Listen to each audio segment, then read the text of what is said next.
Direction à présent le Conservatoire de Bruxelles. Cette fois, ça y est, depuis le temps qu'on en parle, un accord financier a été trouvé pour mener à bien la restauration du bâtiment qui en a bien besoin. On retrouve sur place Dominique Brinard. Alors Dominique, différents niveaux de pouvoir vont intervenir.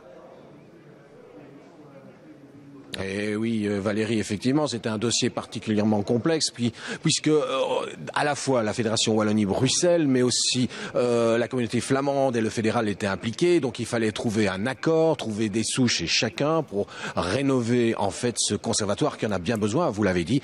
Et là, eh bien, il y a une conférence de presse qui va démarrer pour annoncer qu'on a enfin trouvé une solution. J'ai avec moi Jean-Marc Nollet pour la Fédération Wallonie-Bruxelles. Alors, Monsieur le Ministre, c'est vrai que c'est un long dossier, un très vieux dossier. Et là, qu'est-ce que vous allez annoncer? On a trouvé de l'argent, on a trouvé une solution. C'est l'aboutissement effectivement d'un dossier qui nous a occupé pendant maintenant plus de 3 années pour trouver un accord avec la communauté flamande d'un côté, avec l'État fédéral. Rappelons que c'est l'État fédéral qui est propriétaire, c'est la régie des bâtiments qui est propriétaire à l'heure actuelle du conservatoire et la Fédération Wallonie-Bruxelles. Et chacun y met du sien.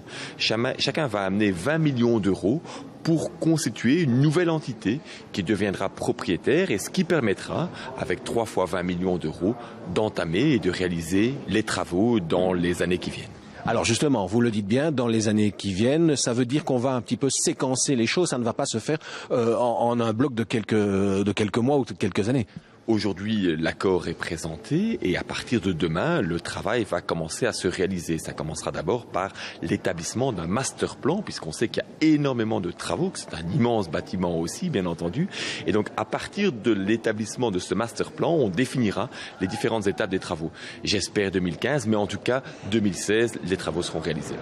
Bien, ben voilà, c'est une excellente nouvelle. On le savait depuis longtemps au conservatoire. On espérait qu'on trouve une solution. Cette solution est trouvée et on va enfin pouvoir le rénover, ce conservatoire qui en avait tellement besoin.